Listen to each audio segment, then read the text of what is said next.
So now we have a technology, and I'm putting up another slide right here. Now we have a technology that allows us to see the embryos pretty much in real time, all the time. And it's also evolving now to the point where we can do automated computer tracking of the embryos. And the computer can look at the embryo development, and you're seeing, for those of you in the room, you're seeing this on the screen right now. The computer can see when the embryos divide, the timing of when they divided, did they divide at an appropriate time or not? And did they divide from 1 to 3 cells, or did they divide from 1 to 2 as they're supposed to?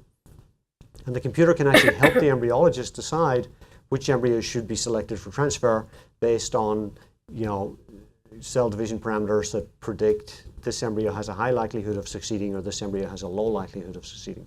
And this technology is used in conjunction with what the embryologists normally do.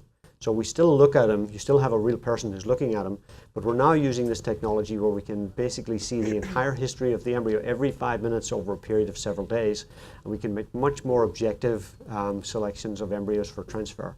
And this is a very exciting technology for us as embryologists because it's a non-invasive technology. We're just watching the embryos. We're not actually going in and doing a biopsy or taking anything away from the embryo. It's very non-invasive. The light levels that these cameras use are extremely low, and we're able to see every mistake that an embryo makes now, so we can make much better decisions on which embryos to transfer.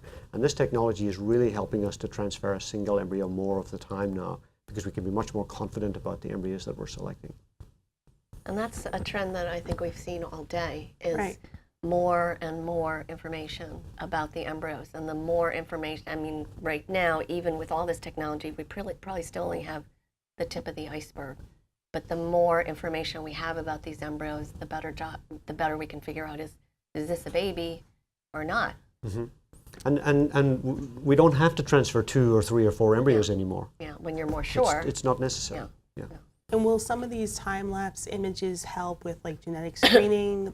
Will they move forward with that, with the time-lapse? So the next sort of era in time-lapse screening, I think, is identifying now not only which embryos are developing normally, but perhaps which embryos are genetically normal as well.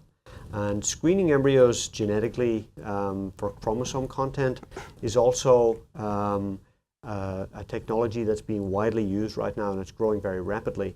Because again, if we have that embryo that we're going to transfer and we know that it's chromosomally normal, again, that reduces our need to put back 2, 3, 4 embryos at one time. If we can put back a single normal embryo at embryo transfer time, there's no need to put back the same pregnancy rate as we used to with 2 or 3 embryos. Yeah. So the problem with genetic testing is that it's an invasive test. You have to go in and take away some cells from the embryo to actually find out if it's genetically normal or not. And maybe time-lapse and genetic testing will marry up in the near future, and a lot of the genetic abnormalities that are in embryos might be predictable based on cell division profiles of embryos.